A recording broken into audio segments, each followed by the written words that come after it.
Hello and welcome to this video on importing your grades data. Now, a grades data import can either be a monitoring data import or it can be an exam results data import. Now, although the wizard steps and the process for actually inputting these two different sets of data is very similar, they do actually create quite different outputs. So both of these processes will allow you to create a grade point. However, it is only exam results grade points that will allow you to create an end of year exam results report, so a PDF report. And this exam results sort of process should be reserved for the examination results that your students receive on results day. Anything else you can add as a monitoring point. However, monitoring grade points can only be viewed within Connect Interactive, so if you want to add any monitoring data, then you will need a Connect Interactive subscription. Now, because I am importing this data in the 2017-18 academic year, that's when I'm recording this video, I am going to add my exam results for my year 13 from 2017-18. So I'll be adding the A-level results that they received in summer 2018. However, if you are adding the summer results for your year 13s that they received in summer 2019, don't worry, it's exactly the same process. And similarly, if you're adding GCSE results for your year 11s, again, it's a very similar process. You just want to map your subjects to GCSEs rather than A-levels. Okay, so both the monitoring data and the exam results import work based on the wizards, and if you have completed your year groups, then you should be reasonably familiar with the wizards now. They all take a pretty similar format. And if you do need any help with creating these year groups, then I would recommend that you have a look at either our user guide or in our knowledge base about creating your year groups. So to begin the exam results import, I can either use this button up here in the top right hand corner of the screen, which is Add Exam Results, or if I come to my grade points screen, then I can actually click on Add Exam Results here. Do just make sure you're in the right academic year. So if I click on Add Exam Results, this will launch this exam results wizard. Now this is for results received in summer 2018, and I can select my key stage. Now because I'm adding A-level data for my year 13s, I'm going to select key stage 5. Again, gives me this little prompt to just remind me of the data that I'm adding. So if I click Next, this takes me to a Prepare Data screen. We have a SIMS report definition which you can download and use to extract your exam results data from SIMS. However, if you don't use SIMS, then we also have this Excel import tab, and that will give you information about the two different ways in which you can, or two different file formats that you can use to import your data. I've used the SIMS report definition. So I have one row for each of my students' subjects.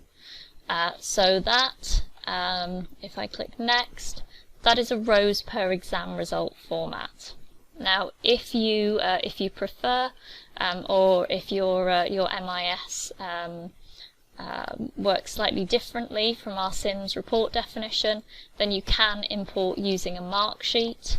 So that's with sort of your student IDs down one side and your subjects across the top. So that's your mark sheet or your rows per student view. because I've used our Sims report definition, I'm going to import this rows per exam result format. So I'm going to make sure I click on this one and then click Next. Now I can drag and drop or import this file, but I'm just going to copy and paste my data in. So I'm going to use Control A to copy, Control A to highlight everything, Control C to copy, and then click here and press Control V. And that copies in my data, and again you can see this rows per entry format. So if I click on Next, then it brings me to my column mapping screen. Now within this import there is actually quite a lot to skip. Don't worry about that. Really the only things we actually need in this import are student ID, the subjects your students took, and the grades that they received. Everything else, so all other student details like name, ethnicity, disadvantaged gender, any teaching sets you want to include and their prior attainment, all of that will be brought in from the year group you created based on their student ID. So this is a really crucial piece of information, and it's really important that your student IDs are consistent between all of the imports that you do. But for now what we can do is just skip the UPN. For Key Stage 5 imports I don't need that. So surname I can skip, forename again I can skip the year. I don't necessarily need the level. That will just help you with subject mapping if you want to use that. So I've got my student ID, my subject and my grade. I can skip the season, date and exam name. So this is all the information that I need, and now I can click Next. So this is our subject mapping screen. I've already set up quite a few of my mappings by mapping them previously.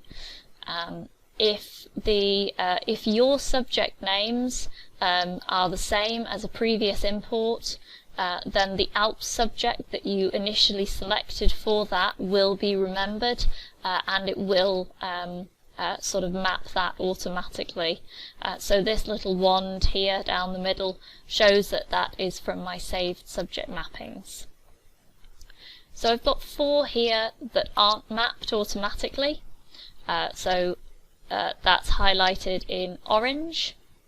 So to map these, all I need to do is click into this search ALP subjects bar, and I can type in, if I spell it correctly, business.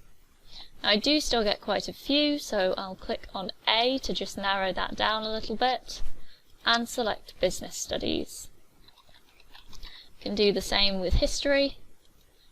Select my A-level history, type in French, and find my A-level French,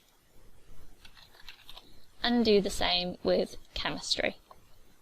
So now these have a little mapped by me icon, and if I did want to edit any of these, then I could do so just by clicking this little pencil here, and then it brings up the subject mapper, and I can select the correct subject. So I'm happy that all of my subjects are mapped. I've had a quick check of them. 0 unmapped, 0 ignored, 18 mapped. Great. So now I can click Next. So now I do have a few duplicates. Now this may well happen if, for instance, you have resits that have come through into your file for any reason. Now what we would recommend is removing the lower of the 2 grades. So let's have a look. So I've got my student IDs here. You can see I've got 2 duplicates, and for one exam result the student has received a D and for the other an E. So if I remove that, it resolves this one. Student received the same grade, so I can remove whichever. that one. Move that one. Oh, did that wrong. There we are. Remove the D. And remove that E. There we go. That's my duplicates resolved. So I can click Next. And there are no errors for me to fix, but errors that could come up could be incorrect grades. So if, for instance, you have, if you're importing monitoring data and you're using fine grades, but you haven't actually set up those fine grades as yet, then that would come up as an error here. But similarly to the year group import, you can always save and close, go away, set up your fine grades, and then come back and finish off your exam results import.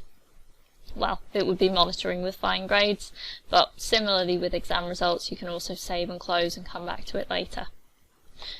My import has no errors to fix, so if I click Next, then I get my confirm screen. It tells me how many rows I'm importing, and I can have a quick check of this, but if I click Finish, then I'm taken back to the grade point screen. And so this data at the moment has been imported, but we haven't actually published it yet. So as yet, this data is not actually sort of, you're not able to order a report from this as yet. This grade point hasn't actually been published and committed to our database, and it wouldn't be available in Interactive. So I have a published grade point here, and you can see this says live for users.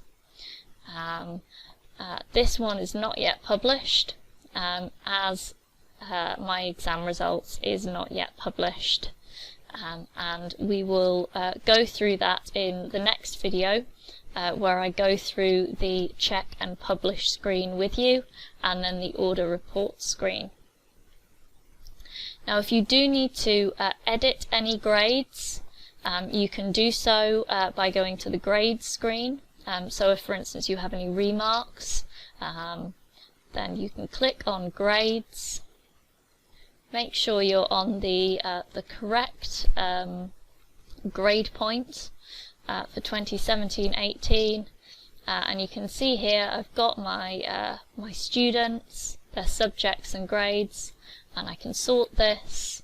I can select some to export or to delete, or I can click on this pencil icon here, and it will give me the opportunity to edit these grades and subjects for my individual students.